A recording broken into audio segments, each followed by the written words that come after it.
چوروں کے بس یہ اپنے اپنے شعبے ہوتے ہیں، ان کے چوریاں کر رہے ہوتے ہیں. اللہ ان کو توبہ نصیب کرے، توبہ کے تقاضے میں نصیب کرے.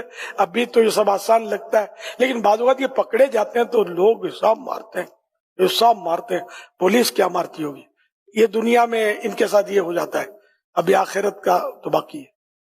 حضرت یہ فرمائے کہ چوری لت ہے؟ جی ہاں، اس کی یہ عادت ہوتی ہے نا، اس کا باز آنا بڑا مشکل ہے. چاہے وہ مالدار ہو، چوری کرے گا. کسی نے مجھے کہا تھا یار، میں تو چونکا ہوں تو بہت بظاہر مہذب اور باشرع. اس نے بولا یار یہ کیا کروں، مجھے دعا کے لیے شاید کہا تھا اس نے مجھے کہ میری چوری کی عادت ہے. بولا آپ کی بھی چیز میں دیکھوں گا نا تو چرا لوں گا. اللہ اللہ، نہیں جاتی عادت. اس سے آپ کی بات کی توثیق ہو رہی ہے نا کہ چوری لت ہے. لت مجھے بالکل لت ہے، یعنی اس پر تو باقاعدہ ریسرچ ہیں اور مضامین ہوتے ہیں. بڑے بڑے امیر گھرانوں کے لوگ باقاعدہ سٹورز میں عادت ہوتی ہے چوری کرتے ہوئے کوئی چیز لیتے ہوئے. حج کیے اس نے، یہ ایک ہی مجھے ٹکرا ایسا. اللہ پاک جو اس مصیبت میں مبتلا ہے اس کو اس سے نجات بخشے. سچی توبہ کرے، نیت صاحب منزل آسان، عادت اللہ کرے گا نکل جائے گی. رب چاہے تو کیا نہیں ہو سکتا. اچھا اس میں ندامت سچی ہو. مسجدوں میں تو چوری تو مشہور ہے. اب پہلے جوتے چراتے تھے، موبائل بھی چراتے ہیں.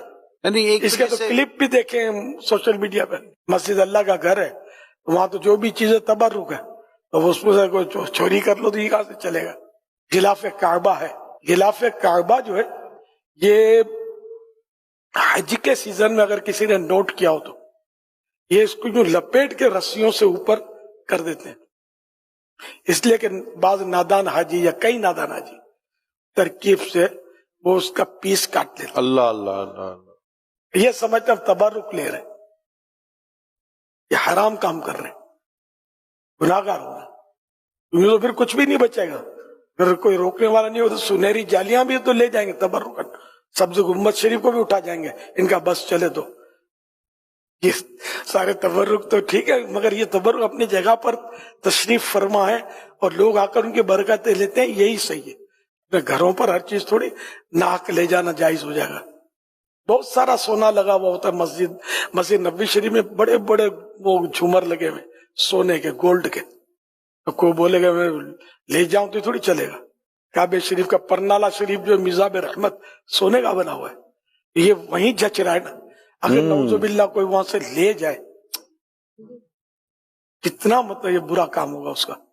اب یہ لت خدا نہ خاصا کوئی دیکھ سن رہا ہے، اس کو یہ لت پڑی ہوئی ہے، اب یہ کرے تو کیا کرے، اس کو کیسے نکالے یہ؟ کیونکہ اگر یہ کسی کے گھر میں ایسا مطلب یہ ہے تو گھر ہو یا باہر ہو وہ تو مر گئے گھر والے بیچارے. تو وہ اپنی عادت کو نکالے کیسے؟ اس کی کوئی حل آتا اگر مل جائے تو دیکھو چوری کی مطلب یعنی کہ مذمتیں پڑھے، سچی توبہ کرے، 2 رکعت صلاۃ توبہ پڑھ کے توبہ کرے اور یہ حساب لگا کہ آج تک کتنی چوری کی ہے اور یہ دینا بھی پڑے گا. توبہ بھی کرے اور جس چیز کا چرایا اس کو دینا پڑے گا.